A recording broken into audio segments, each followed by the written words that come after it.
Benedict 16 മാർപ്പാപ്പയ്ക്ക് ആദരാഞ്ജലികൾ അർപ്പിക്കുവാനുള്ള രണ്ടാമത്തെ ദിവസമാണ് ഇന്ന്.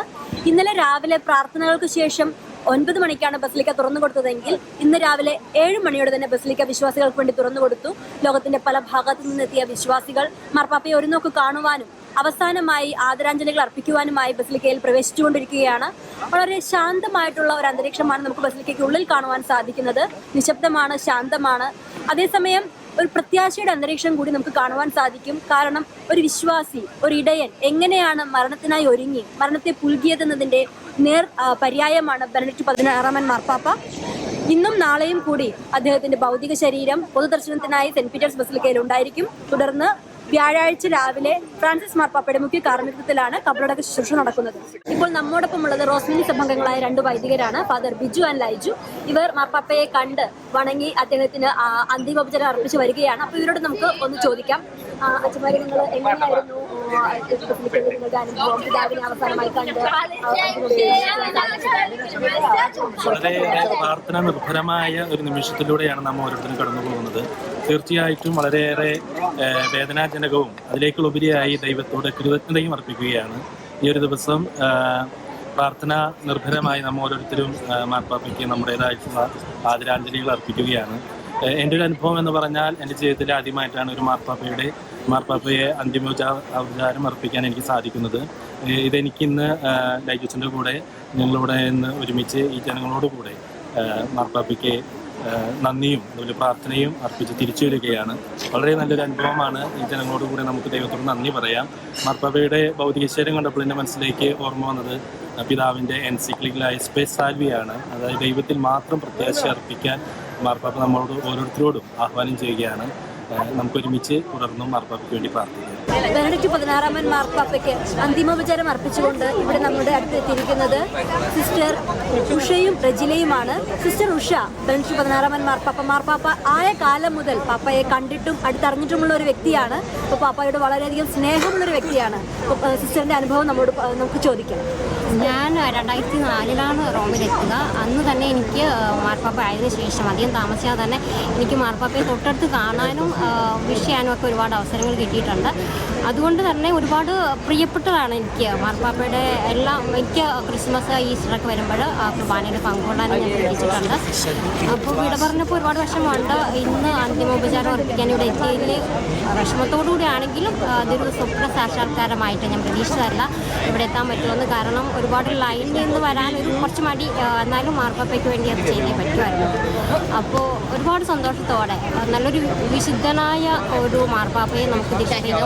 മുതൽക്കൂട്ടെന്നേ ഞാൻ പറയുള്ളൂ, അതൊരു നഷ്ടമെന്ന് ഞാൻ പറയില്ല. അദ്ദേഹത്തിൻ്റെ എഴുത്തുകളെല്ലാം തിരുസഭയ്ക്ക് വളരെ മുതൽക്കൂട്ടാണ്. തിരുസഭയെ നന്മയിലേക്ക് നയിക്കാൻ അല്ലെങ്കിൽ വിശുദ്ധിയിലേക്ക് നയിക്കാൻ ഇത് ഉപകാരമാവട്ടെ എന്നാണ് എൻ്റെ പ്രാർത്ഥന. വിശുദ്ധനായ മാർപ്പാപ്പ നമുക്ക് വേണ്ടി സ്വർഗത്തിലിരുന്നും പ്രാർത്ഥിക്കും. ഇറ്റലിയുടെയും ലോകത്തിൻ്റെയും വിവിധ ഭാഗങ്ങളിൽ നിന്ന് വിശ്വാസ സമൂഹം മാർപ്പാപ്പയ്ക്ക് അവസാനമായി ഒന്ന് കാണുവാനും ആദരാഞ്ജലികൾ അർപ്പിക്കുവാനും എത്തിക്കൊണ്ടിരിക്കുകയാണ്. ഇപ്പോൾ നമ്മോടൊപ്പം ഉള്ളത് മിലാനിൽ നിന്ന് വന്ന, ഇന്ന് രാവിലെ പുലർച്ചെ മിലാനിൽ നിന്ന് വന്ന് മാർപ്പാപ്പയ്ക്ക് ആശംസകൾ അറിയിച്ച് മടങ്ങിപ്പോകാൻ നിൽക്കുന്ന കുറച്ച് തമിഴ് വൈദികരാണ്. കർമ്മലിത്ത സഭാംഗങ്ങളായ ഇവർ അവരുടെ അനുഭവങ്ങൾ നമ്മൾ പങ്കുവെക്കുകയാണ്. என்னுடைய பேர் ஃபாதர் ஜோசப், கார்மல் சபையை சார்ந்தவன். நேற்று இரவு மிலானிலிருந்து இங்கே வந்திருக்கிறேன். வந்து காலையில் போப்பனுடைய உடலை பார்த்து ஜெபித்தேன். உண்மையிலே எனக்கு ஒரு ஆத்ம திருப்தி. அவருடைய எனக்கு உண்மையிலே என்னுடைய குருத்துவ வாழ்க்கையிலே எனக்கு ஒரு ஆத்ம திருப்தி கிடைத்தது சந்தித்ததில். Prayerful moment. அங்கே பசிலிக்கையில் உள்ளில் எங்கேன்னு நினச்சா உள்ள நாங்கள் 1 மணி நேரம் காத்திருந்து அவருடைய உடலை பார்க்கறதுக்கு வாய்ப்பு கிடைச்சிது. பயங்கரமான கூட்டமாக இருக்கிறது. இருந்தாலும் நான் மிலானிலிருந்து வந்து அவருடைய உடலை பார்த்து ஜெபிப்பதற்காக வந்திருக்கிறேன். உண்மையிலே எனக்கு மிக்க മகிழ்ச்சி. വളരെ ശാന്തമായിട്ടുള്ള ഒരു അന്തരീക്ഷമാണ് ബസിലിക്കയിലുള്ളത്. ഒരുപക്ഷെ മരണത്തിന് വേണ്ടി ഒരുങ്ങി നിത്യതയിലേക്ക് സ്നേഹത്തോട് നടന്നുപോയ ഒരു ഇടയനെ, വലിയ ഇടയനെ കാണുന്നവർക്കും ശാന്തിയുടെയും സമാധാനത്തിൻ്റെയും അനുഭവമായിട്ടാണ് പലരും വിവരിക്കുന്നത്. என் பேர் ஆக்னேல். நாங்கள் ஃப்ளோரன்ஸில் வந்து நானும் என்னுடைய சகோதர குருவும் சேர்ந்து வந்திருக்கிறோம். அவருடைய இந்த இறப்பு எல்லாத்துக்கும் ஒரு துக்கமான ஒரு நேரமாக இருந்தாலும் அவருடைய ஆன்மா இன்று இறைவனிலே நித்திய இளைப்பாற்றி கொண்டிருக்கிறது. அந்த ஒரு நல்ல நேரத்திற்காக இறைவனுக்கு நன்றி சொல்கிறோம். அவர் வழியாக இறைவன் இந்த திருச்சபைக்கு செய்த அனைத்து நன்மைத்தனங்களுக்காகவும் அவருடைய அந்த தாழ்ச்சி நிமித்தமாக இந்த உலகத்திற்காக, இந்த உலக திருச்சபைக்காக அவர் செய்த பெரிய தியாகங்கள் பலருக்கு வெளியே தெரியாது.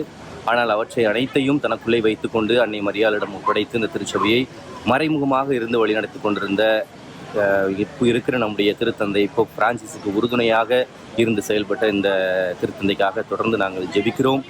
இங்கு வந்திருக்கிற எல்லா மக்களுமே பல இடங்களிலிருந்து, பல ஊர்களிலிருந்து, பல மாநிலங்களிலிருந்து, பல நாடுகளிலிருந்து வந்து ஜெபித்து கொண்டிருக்கிறார்கள்.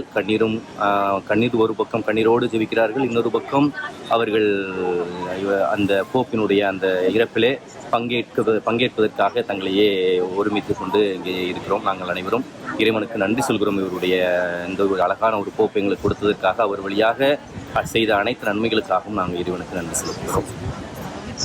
അപ്പോൾ അദ്ദേഹം പറഞ്ഞതുപോലെ തന്നെ മാർപ്പാപ്പയുടെ വേർപാടിൽ സങ്കടമുണ്ടെങ്കിൽ പോലും ഇത്രയും പ്രാർത്ഥനയോടെ അദ്ദേഹത്തെ പ്രതി ദൈവത്തിന് നന്ദി പറയുന്ന കൃതജ്ഞതയുടെ ഒരു മനസ്സാണ് എല്ലാവരുടെയും ഉള്ളിലുള്ളത്. അപ്പോൾ വേറൊരു അച്ഛൻ കൂടി നമ്മോടൊപ്പം ഇവിടെയുണ്ട്. வணக்கம், என்னுடைய பெயர் குழந்தைராஜ். 3 பேரும் வந்து கார்மல் சபையை சார்ந்தவர்கள். இப்போ தான் வந்திருக்கிறோம், வந்து போய் பார்த்தோம். பஸ்ஸு கொஞ்சம் லேட் ஆயிடுச்சு, இருந்தாலும் கொஞ்சம் லேட்டாக கிளம்பலாமா அப்படின்னு பார்த்தா கூட்டம் அதிகமாக வந்துருமே அப்படின்னு சொல்லிட்டு நாங்களே ட்ரெயினை பிடிச்சி எவ்வளோ சீக்கிரம் வர முடியுமோ அவ்வளோ சீக்கிரம் வந்திருக்கிறோம். வந்து போய் பார்த்தோம். பார்த்து எனக்கு வந்து அவருடைய வாழ்க்கையில் வந்து ஜெசு தி நாசரேத் அப்படின்னு சொல்லி கொஞ்சம் வால்யூம்ஸ் நிறைய புக்ஸுகள் இருக்குது. அது ஃபஸ்ட்டு வால்யூம் படித்ததுலேருந்து அவர் மேலே ஒரு பற்று எனக்கு உண்டு. அதனால ரெண்டாவது நாளைக்கு கழிச்சு ஃபியூனர்லாம் இருக்கிறனால எங்களால் வர முடியாது. இருந்தாலும் முன்னாடியே வந்து ஒரு ப்ரேயர் லைஃப்பில் அவருக்காக நாங்கள் ஜெபம் செஞ்சோம். அவர் வந்து பூமியிலே சேர்வதல் சினியோர் அப்படின்னு சொல்கிற மாதிரி அவர் வந்து it's a very humble man. ஓகேவா, அவர் எதையும் எதிர்பார்க்கவில்லை, தன்னால் முடிந்ததை திருச்சபைக்கு செய்தார். அதே மாதிரி ஒரு சில கான்ஃப்ளிக்ட்லாம் வரும்போதில் ஜான் பால் செகண்டோடு போப் பிரான்சிஸோட ஒன்றா இருந்து அதனுடைய பணியை நிறைவாக செய்வதற்கு ஒரு கீழ்ப்படிதலோடு இருந்தார் என்பதனை நான் உறுதியாக சொல்ல முடியும். எனவே இந்த நேரத்தில் அவருக்காக நாங்கள் ஜெபம் செஞ்சுருக்கோம். எல்லா கூட்டங்கள் நிறையா இருக்குது, மக்கள் போயிட்டே இருக்கிறாங்க, ஜெபம் செஞ்சுக்கிட்டே இருக்கிறோம். அவருக்காகவோ விண்ணகத்தில் இருக்கிற அனைத்து புனிதர்களுக்காகவும் நாம் ஜெபம் செய்வோம். ரொம்ப நன்றி. ഇന്ന് രാവിലെ 7 മണിക്ക് വത്തിക്കാനിലെ സെന്റ് പീറ്റേഴ്സ് ബസിലിക്ക വിശ്വാസികൾക്ക് തുറന്നു കൊടുത്തത് മുതൽ വിശ്വാസികളുടെ പ്രവാഹമാണ് മാർപ്പാപ്പയെ അവസാനമായി ഒരു നോക്ക് കാണുവാനും അദ്ദേഹത്തിന് ആദരാഞ്ജലികൾ അർപ്പിക്കുവാനും. ബസിലിക്കയുടെ വലതുഭാഗത്തു കൂടിയാണ് വിശ്വാസികൾ പ്രവേശിക്കുന്നത്. തുടർന്ന് മധ്യഭാഗത്തിലൂടെ നടന്ന് പ്രധാന ആൾക്കാരയ്ക്ക് കീഴെ വെച്ചിരിക്കുന്ന പാപ്പായുടെ ഭൗതിക ശരീരത്തിന് അവസാനമായി ഒരു പ്രണാമം അർപ്പിച്ചുകൊണ്ടാണ് പെട്ടെന്ന് തന്നെ അവർക്ക് നീങ്ങിപ്പോകേണ്ട അവസ്ഥയാണുള്ളത്. തുടർന്ന് ഇടതുഭാഗത്തൂടെ വിശ്വാസികൾ പുറത്തേക്ക് വരുന്നു. മാർപ്പാപ്പയുടെ ശരീരം കേടുകൂടാതെ സൂക്ഷിക്കുന്നതിന് വേണ്ടി എംബാം ചെയ്താണ് പൊതുദർശനത്തിനായി വെച്ചിരിക്കുന്നത്. അതേസമയം സെന്റ് പീറ്റേഴ്സ് സ്ക്വയറിന്റെ മധ്യഭാഗം ഇവിടെ എല്ലാം അടച്ചിട്ടിരിക്കുകയാണ്. കാരണം വ്യാഴാഴ്ച നടക്കാൻ പോകുന്ന കബറടക്ക ശുശ്രൂഷയ്ക്കുള്ള ഒരുക്കങ്ങൾ ഇവിടെ നടന്നുകൊണ്ടിരിക്കുകയാണ്. അതിനു വേണ്ടിയിട്ടുള്ള സജ്ജീകരണങ്ങൾ, പ്രത്യേകിച്ച് കസേരയുടെയും മറ്റും സജ്ജീകരണങ്ങളാണ് വത്തിക്കാൻ സ്റ്റാഫ് നടത്തിക്കൊണ്ടിരിക്കുന്നത്. വ്യാഴാഴ്ച ഫ്രാൻസിസ് മാർപ്പാപ്പയുടെ മുഖ്യ കാർമ്മികത്വത്തിൽ ഇറ്റാലിയൻ സമയം രാവിലെ 9:30 മണിയോടെയാണ് കബറടക്ക ശുശ്രൂഷ നടക്കുക. വത്തിക്കാനിൽ നിന്നും ഫാദർ സിനോജ് തോമസിനോടൊപ്പം ടാനിയ ജോർജ് MID.